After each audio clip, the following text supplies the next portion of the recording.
mas esse reino durará para sempre. Esse é o significado da visão da pedra que se soltou de uma montanha, sem auxílio de mãos, pedra que esmigalhou o ferro, o bronze, o barro, a prata e o ouro. O Deus poderoso mostrou ao rei o que acontecerá no futuro. O sonho é verdadeiro e a interpretação é fiel.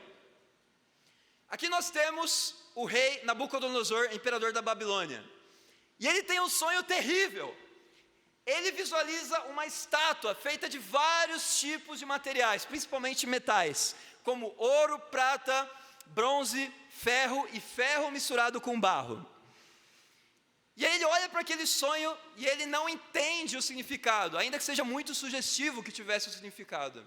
E o que acontece com essa estátua? De repente, vem uma pedra solta não por mãos humanas e atinge a estátua nos pés de ferro e barro. Esmigalha a estátua, o vento leva os vestígios, não sobra nada, e aquela pedra se torna uma grande montanha. E essa montanha, assim como a Cordilheira dos Andes, enche toda a terra. Então, qual o significado disso? Bom, primeiro Nabucodonosor ficou muito preocupado com esse sonho, com esse pesadelo. E ele contratou todos os sábios do reino para desvendar o sonho, interpretar o significado. E ele falou assim, olha, se ninguém interpretar o sonho, eu vou mandar matar. E aí os sábios disseram, tá bom, então conta o sonho que a gente dá a interpretação. Aí é fácil, né? Vocês podem vir com qualquer hipótese, então eu quero mais do que isso. Não só vocês vão dar a interpretação, mas vocês vão falar qual sonho eu tive. Aí sim eu quero ver. Só que Daniel era um desses sábios, e diferente dos outros, ele não tinha uma sabedoria humana, mas uma sabedoria vinda de Deus, amém? Deus deu para ele o sonho de interpretar e revelar sonhos.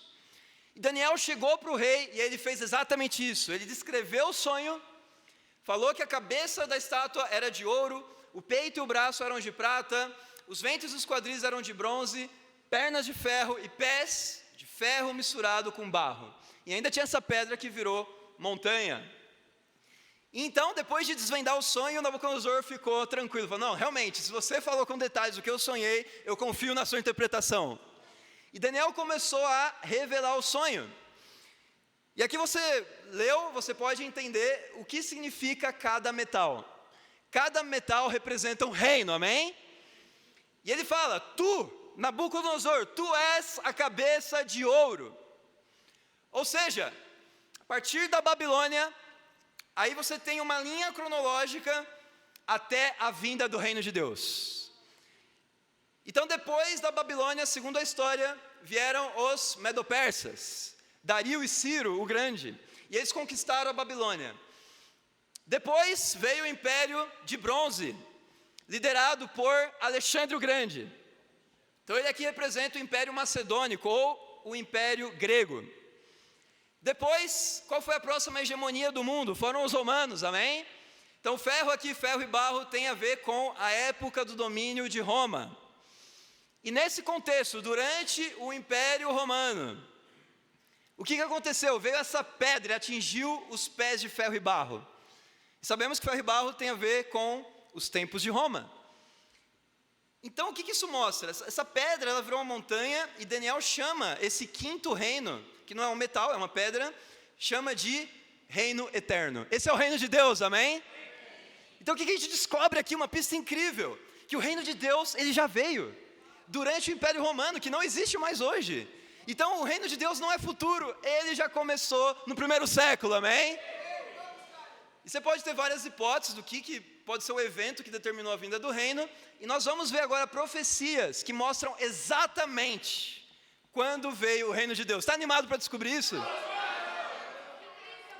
Outra pista que nós vemos aqui muito clara e muito animadora, que esse reino não será sucedido por nenhum outro. É um reino eterno, amém? Que implica que ele existe hoje e vai existir para sempre. Então vamos ver agora profecias do Novo Testamento. Vamos para Mateus capítulo 3, versículo 1.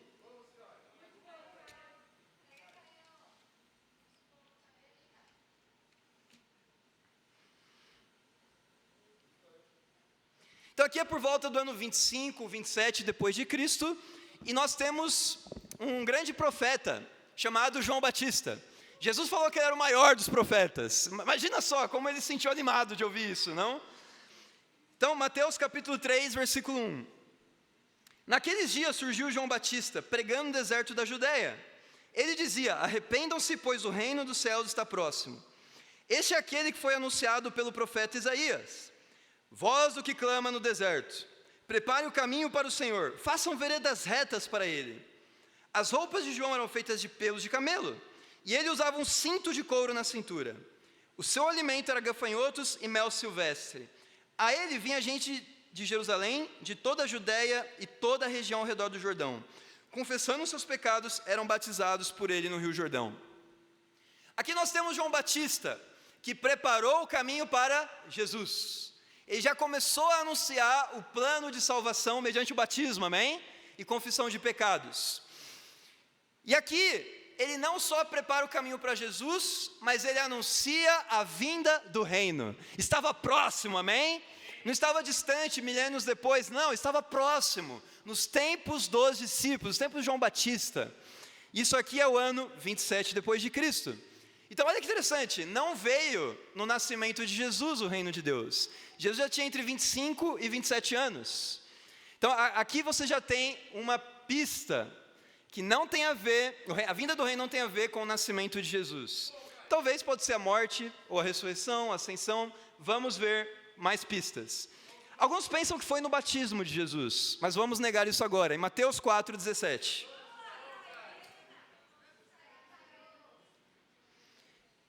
Então agora não é João Batista, é Jesus falando o seguinte, Mateus 4,17. Daí em diante, Jesus começou a pregar: arrependam-se, pois o reino dos céus está próximo. Reino dos céus e reino de Deus são sinônimos, amém? E Jesus ele anuncia, 3 anos depois de João Batista, por volta do ano 30, o reino estava próximo. E se você olhar um pouco antes, Jesus tinha acabado de se batizar. Então se algo está próximo é porque não veio ainda, amém? Então não foi no batismo de Jesus que veio o reino. Vamos ver mais pistas em Marcos capítulo 9, versículo 1.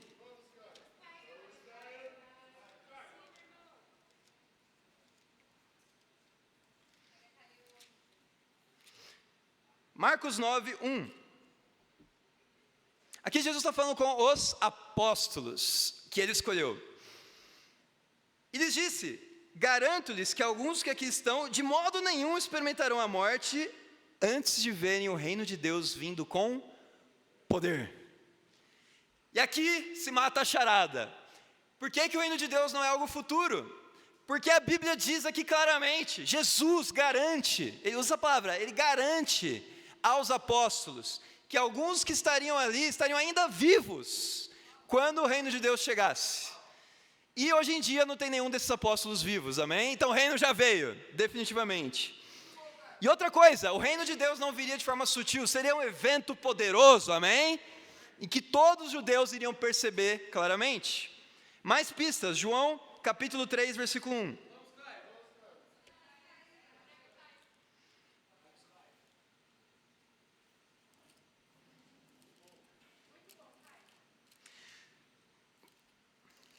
João 3:1. Havia um fariseu chamado Nicodemos, uma autoridade entre os judeus. Ele veio a Jesus à noite e disse: mestre, sabemos que ensinas a parte de Deus, pois ninguém pode realizar os sinais miraculosos que estás fazendo, se Deus não estiver com ele. Em resposta, Jesus declarou: digo-lhe a verdade, ninguém pode ver o reino de Deus se não nascer de novo. Perguntou Nicodemos: como alguém pode nascer sendo velho? É claro que não pode entrar pela segunda vez no ventre de sua mãe e renascer. Respondeu Jesus: digo-lhe a verdade, ninguém pode entrar no reino de Deus se não nascer da água e do Espírito. O que nasce da carne é carne, mas o que nasce do Espírito é Espírito. Não se surpreenda pelo fato de eu ter dito: é necessário que vocês nasçam de novo. Aqui entra em cena Nicodemos. Nicodemos era um fariseu, ele era uma autoridade religiosa, como se fosse um pastor religioso nos dias de hoje. Só que ele não sabia nada sobre Cristo, mas ele viu que Jesus era capaz de fazer algo que os outros mestres não faziam. Jesus fazia milagres. Isso só pode indicar que era pelo poder de Deus. E ele à noite se encontrou com Jesus, porque ele tinha medo que os outros fariseus iriam pensar dele, então era um pouco covarde aqui ainda, até esse momento. E ele conversa com Jesus sobre coisas profundas. E Jesus, ele fala assim, digo a verdade para você. Imagina só, vocês na Bíblia com as pessoas, eu te digo a verdade. Para entrar no reino de Deus, para você ver o reino de Deus, você precisa de um novo nascimento. Para você ver o reino de Deus. E para entrar, tem que nascer da água e do Espírito. Esse novo nascimento quer dizer o quê? Conversão. É você se tornar como uma criança pura, a criança não tem pecado. E aí vem essa questão do nascer da água e do Espírito. Mas aí Nicodemos, orgulhoso como ele era, ele interrompe Jesus. Mas peraí, Jesus, isso não faz sentido. Então eu tenho que entrar no ventre da minha mãe e renascer? Isso para mim é um absurdo, eu sou muito velho, como fazer isso? Como que ele faz esse tipo de pergunta? Depois Jesus até fala, você é mestre em Israel e não entende essas coisas? Como que você se diz pastor? Como que você se diz mestre e não entende isso? Não é um nascimento físico, é um nascimento espiritual. E aqui ele está se referindo ao batismo nas águas, amém? Nascer da água, a água aqui purificando o pecado, e recebemos o Espírito Santo. Então guarda essa pista. Para entrar no reino de Deus, precisa ser batizado. Nascer de novo da água e do Espírito, amém? Vamos ver outras pistas. Lucas 17, versículo 21. Estão comigo, igreja? Lucas 17, 20 ao 21 fala assim: certa vez, tendo sido interrogado pelos fariseus sobre quando viria o reino de Deus, Jesus respondeu: o reino de Deus não vem de modo visível, nem se dirá aqui está ele ou lá está, porque o reino de Deus está entre vocês. Então o tema da vinda do reino de Deus era o assunto do momento. É como, sei lá, o Big Brother da época, ou a Libertadores, era o assunto da moda, estava todo mundo falando sobre isso. E aí os fariseus, eles pensavam que o Messias era um rei físico, como Davi, e queria estabelecer um reino físico independente de Roma. Mas Jesus chega para eles e tira completamente essa ideia da mente deles. Fala assim, não, o reino de Deus não é físico. Não é um palácio feito de tijolos ou exércitos humanos, não. É algo invisível. É algo de natureza espiritual. Tanto que está entre vocês. E Jesus estava entre eles também. Ele é o reino naquele momento.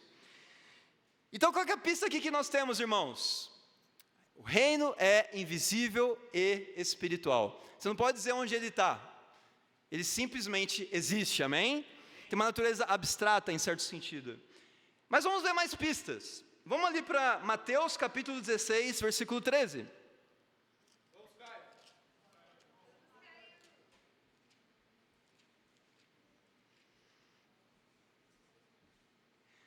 Mateus 16, 13. Chegando Jesus à região de Cesareia de Filipe, perguntou aos seus discípulos: quem os outros dizem que o Filho do Homem é? Eles responderam: alguns dizem que é João Batista, outro Elias, e ainda outros, Jeremias ou um dos profetas. E vocês, perguntou ele, quem vocês dizem que eu sou? Simão Pedro respondeu: tu és o Cristo, o Filho do Deus vivo. Respondeu Jesus: feliz é você, Simão, filho de Jonas, porque isso não lhe foi revelado por carne ou sangue, mas por meu Pai que está nos céus. E eu lhe digo que você é Pedro, e sobre esta pedra edificarei a minha igreja, e as portas do Hades não poderão vencê-la. Eu lhe darei as chaves do reino dos céus. O que você ligar na terra terá sido ligado nos céus, e o que você desligar na terra terá sido desligado nos céus. Vamos entender essa conversa entre Jesus e os discípulos. Então Jesus está na região de Cesareia, e ele pergunta para os discípulos: quem que os outros, os fariseus, os saduceus, os gentios, quem que eles dizem que o Filho do Homem é? E alguns achavam que era um dos profetas, talvez Jeremias, talvez Elias, talvez João Batista. E Jesus pergunta para eles agora, para os 12, que estavam caminhando 3 anos com ele: e vocês? Quem vocês dizem que eu sou? E Pedro, inspirado por Deus, ele diz: tu és o Cristo, o Filho do Deus vivo. Isso não veio dele mesmo, veio de Deus. E Jesus fala isso para ele e diz: tu és Pedro, e sobre esta pedra eu edificarei a minha igreja, e as portas do Hades não poderão vencê-lo. Ou seja, a morte não vai poder tragar, a morte espiritual vai ser derrotada pela igreja. Muitos olham para essa profecia do reino e pensam que Pedro, por ser a pedra, supostamente, ele seria o primeiro papa.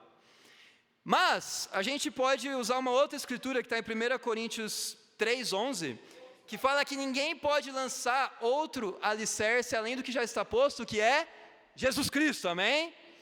Então lembra da pedra que atingiu a estátua? É a mesma pedra que Jesus está falando aqui, e não é Pedro. Pedro é só um trocadilho com pedra, é o próprio Jesus. Jesus é a pedra angular, é a base da igreja, amém? E como é que a gente desmitifica que ele realmente está falando de si mesmo e não de Pedro? Ora, de quem que Jesus estava falando no contexto anterior? Então, quem o Filho do Homem é? E a resposta é Jesus. Então ele usa a resposta de Pedro para dizer que essa é a pedra base da igreja. Então, se olhar depois, Pedro ele acaba cometendo uma gafe. Jesus fala que ele ia morrer e ressuscitar, e Pedro fala: não, de forma alguma isso acontecerá com você. E aí Jesus fala: retira de mim, Satanás. Você é uma pedra de tropeço. Então você vê que Jesus usa a pedra para falar de algo bom, ele mesmo, fazendo um trocadilho com Pedro, e depois de algo ruim. Então você vê aqui que a gente não pode ser muito ortodoxo em afirmar que só pelo nome Pedro parecer pedra, significa que Pedro era a pedra base da igreja, amém? Então, isso do papado a gente vai ver melhor nos próximos estudos, mas a gente não segue o Papa, a gente não segue um líder humano, nós seguimos a Jesus Cristo, amém? E o líder da igreja precisa ser alguém espiritual que tem o Espírito Santo, amém? Bom, aí Pedro recebe algo de Jesus aqui, ele recebe as chaves do reino dos céus. Então Jesus dá para ele as chaves do reino de Deus. Não é que Pedro agora é o porteiro do céu que faz chover, como foi nessa semana, não é isso, amém? Muitos veem Pedro dessa forma, mas não é isso que quer dizer a Escritura. Pedro aqui ganha a chave, o que chave faz? Abre ou fecha. Então Jesus fala: o que você ligar na terra vai ser ligado nos céus. Ou seja, o reino que era até então algo celeste, teria uma versão própria na terra por meio de Pedro, e essa é a pista, amém? Pedro tinha as chaves. Ok, aí você pensa, então quando exatamente veio o reino? Será que foi quando Jesus morreu? Isso é uma possibilidade. Vamos para Lucas 23.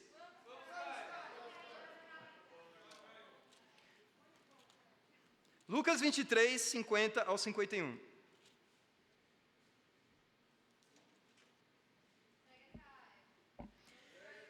Havia um homem chamado José, membro do conselho, homem bom e justo, que não tinha consentido na decisão e no procedimento dos outros. Ele era da cidade de Arimateia, na Judéia, e esperava o reino de Deus. Vamos ao 52 também. Dirigindo-se a Pilatos, pediu o corpo de Jesus.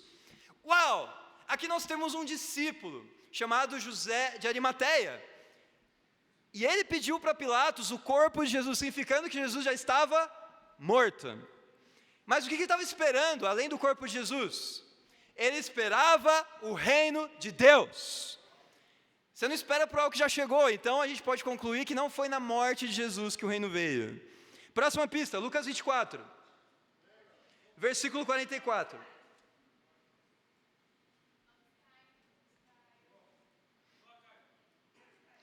E disse-lhes: foi isto que eu lhes falei enquanto ainda estava com vocês. Era necessário que se cumprisse tudo o que a meu respeito está escrito na lei de Moisés, nos profetas e nos salmos. Então lhes abriu entendimento para que pudessem compreender as Escrituras. E lhes disse: está escrito que o Cristo haveria de sofrer e ressuscitar dos mortos no terceiro dia, em que seu nome seria pregado arrependimento para perdão dos pecados a todas as nações, começando por Jerusalém. Vocês são testemunhas dessas coisas. Eu lhes envio a promessa de meu Pai, mas fiquem na cidade, até serem revestidos do poder do alto. Aqui Jesus já tinha ressuscitado dos mortos, 3 dias depois de morrer. E Jesus fala com os discípulos, com os apóstolos, com os 11. E fala o seguinte: olha, em meu nome será pregado arrependimento e perdão dos pecados a todas as nações. Fiquem aqui em Jerusalém e vocês serão revestidos do poder do alto. Última pista, qual seria o tema da pregação do reino de Deus? Arrependimento e perdão dos pecados, amém? Vamos agora ver quando que tudo se consuma finalmente. Vamos para o livro de Atos, capítulo 1.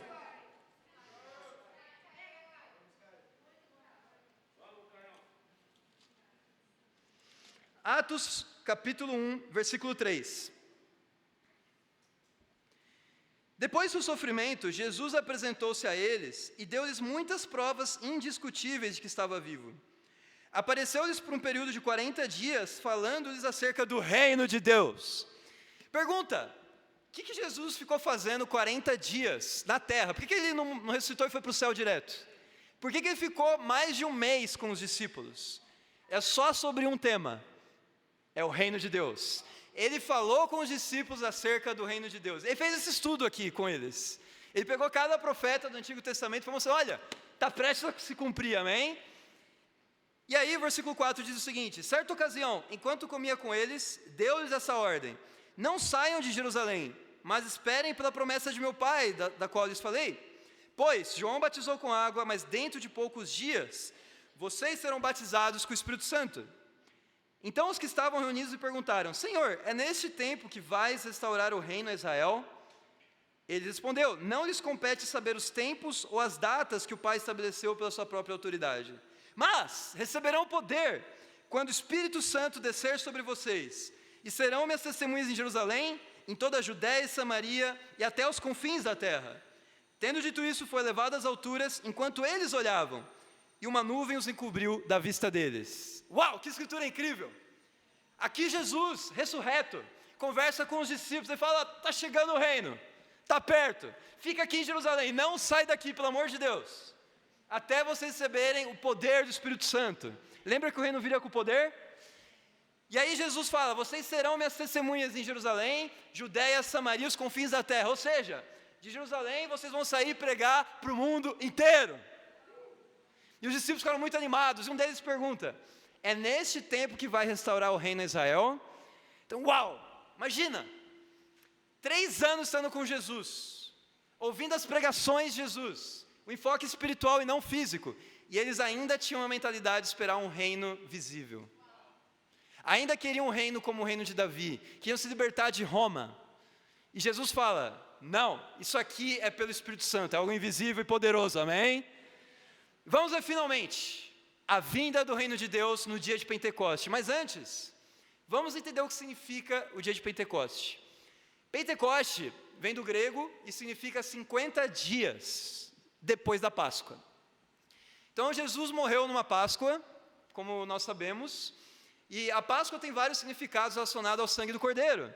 Quando Israel saiu do Egito, lembra que eles tinham que aspergir o sangue de um cordeiro nas vigas da porta da casa deles, e aí quando tinha praga da morte dos primogênitos, o anjo passaria pela casa, viria a marca do sangue do cordeiro, iria embora, e essa casa estaria salva, protegida. E esse foi Jesus, amém? Só que o Pentecoste é uma outra festa judaica, também conhecida como festa das semanas. São 7 semanas mais um dia. São 50 dias depois da Páscoa. E celebra o quê? A colheita do trigo, amém? E aqui no Pentecoste estava prestes a ser colhida muitas almas para Deus.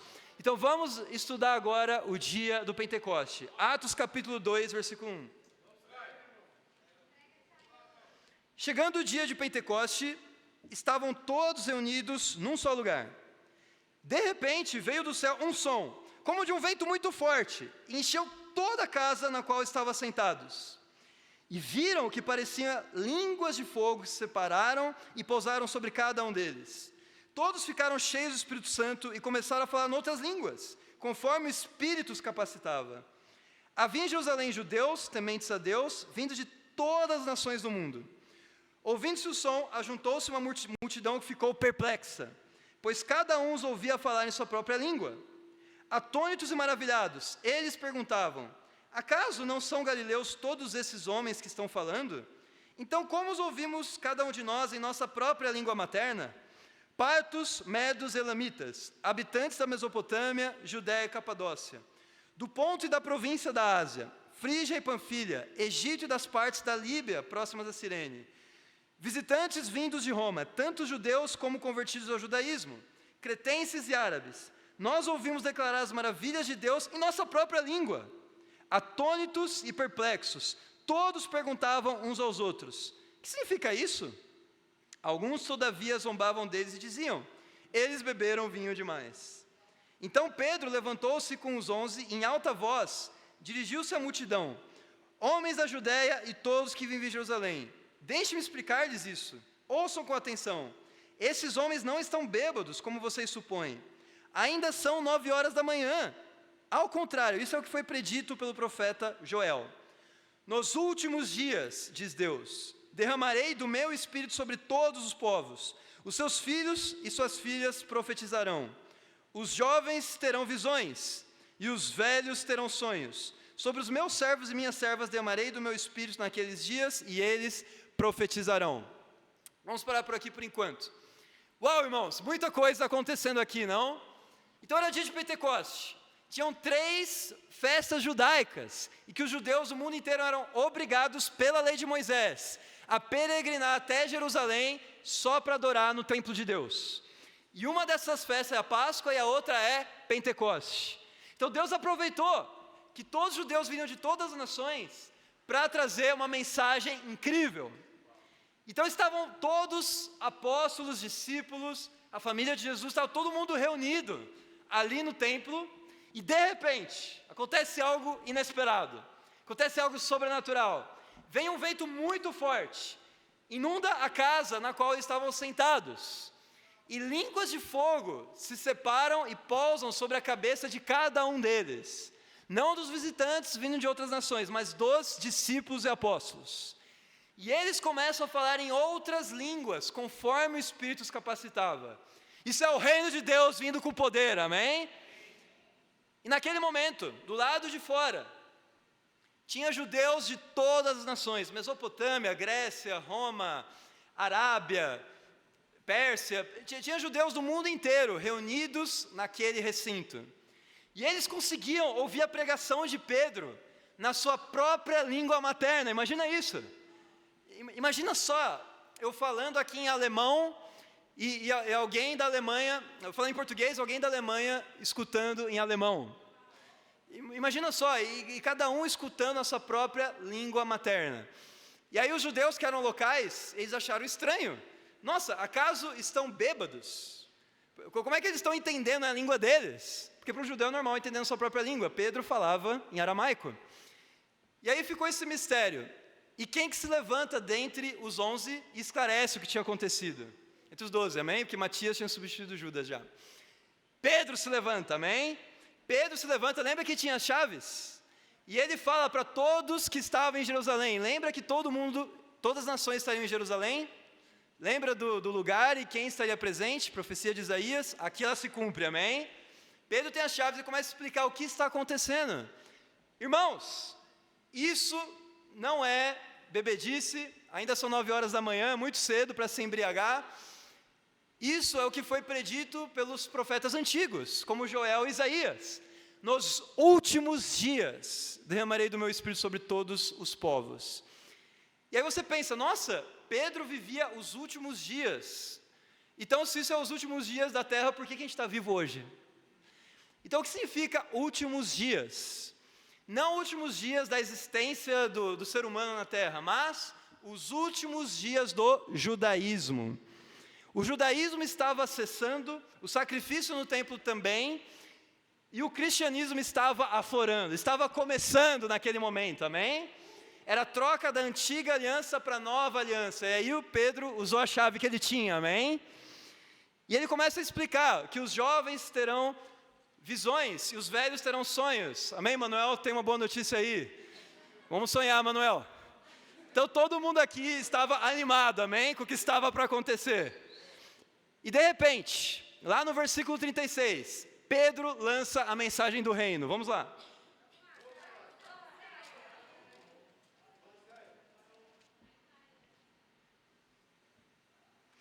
Portanto, que todo Israel fique certo disto. Esse Jesus a quem vocês crucificaram, Deus o fez Senhor e Cristo. Quando ouviram isso, ficaram aflitos em seu coração e perguntaram a Pedro e aos outros apóstolos: irmãos, que faremos? Pedro respondeu: arrependam-se e cada um de vocês seja batizado em nome de Jesus Cristo para perdão dos pecados e receberão o dom do Espírito Santo. Pois a promessa é para vocês, para os seus filhos e para todos que estão longe, para todos quantos o Senhor, o nosso Deus, chamar. Com muitas outras palavras, os advertia e insistia com eles: salvem-se dessa geração corrompida. Os que aceitaram a mensagem foram batizados, e naquele dia houve um acréscimo de cerca de 3.000 pessoas. Irmãos, que incrível!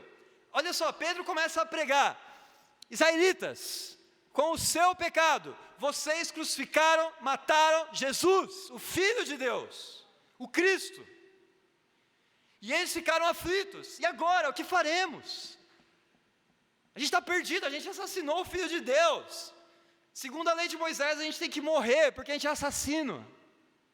E Pedro fala: sim, de acordo com a lei de Moisés é verdade, mas agora eu quero apresentar a graça para vocês. Agora não mais você precisa seguir a lei de Moisés, olho por olho, dente por dente. Se você matou, você tem que morrer. Não, vocês têm uma esperança com Cristo. Arrependam-se do seu pecado e sejam batizados em nome de Jesus. Vocês vão ser perdoados de todos os pecados e receberão o Espírito Santo.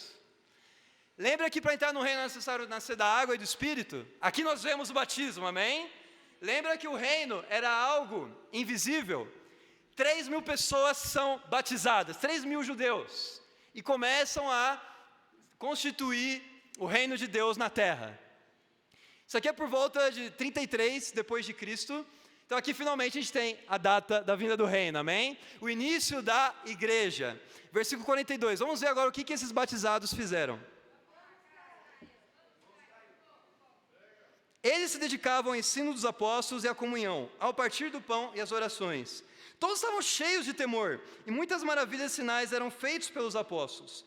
Os que criam mantinham-se unidos e tinham tudo em comum. Vendendo suas propriedades e bens, distribuíam a cada um conforme a sua necessidade. Todos os dias continuavam a reunir-se no pátio do templo. Partiam o pão em suas casas e juntos participavam das refeições, com alegria e sinceridade de coração, louvando a Deus e tendo a simpatia de todo o povo. E o Senhor lhes acrescentava diariamente os que iam sendo salvos. Uau! Aqui nós temos uma igreja como a de São Paulo, uma igreja de batismos diários, amém? Interessante, nós vemos aqui 7 aspectos do reino de Deus, naquela época, e que nós devemos ter hoje aqui na igreja. Quais são eles? Os 3.000, mais os 120, os 3.000 batizados, mais os 120 apóstolos, eles se reuniam para ensino dos apóstolos, ou seja, pregação, amém? Então, culto com pregação, leitura pública da Escritura. Segundo, comunhão. Então, o que mais tinha aqui na igreja? Discípulos unidos, amém? Uma família. Terceiro, partir do pão, que é a Santa Ceia. Quarto, orações. Quinto, eles dividiam bens em comuns, ou seja, eles davam ofertas, amém? Sexto, aqui no versículo 46, fala que 47, eles louvavam a Deus, tinha canções, amém? E por fim, batismos diários. Pergunta: onde você encontra pregação da palavra, comunhão de discípulos cristãos, Santa Ceia, ofertas, louvor e batismo? Onde você encontra todas essas coisas? É na igreja, amém? Então o que a gente descobriu aqui, irmãos? Que o reino de Deus já veio no primeiro século. E o que é o reino de Deus? É a igreja, amém? Nós somos o reino de Deus na terra.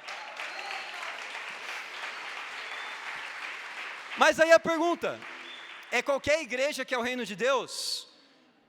Só uma igreja que prega o plano de salvação correto, que faz discípulos e que tem todas essas 7 coisas, que é o reino de Deus verdadeiramente. Pergunta: a igreja que você tem ido tem sido o reino de Deus?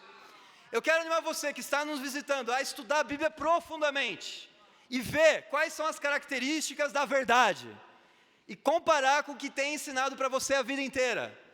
E toma uma decisão de buscar o reino em primeiro lugar. Última escritura, Mateus 6:33.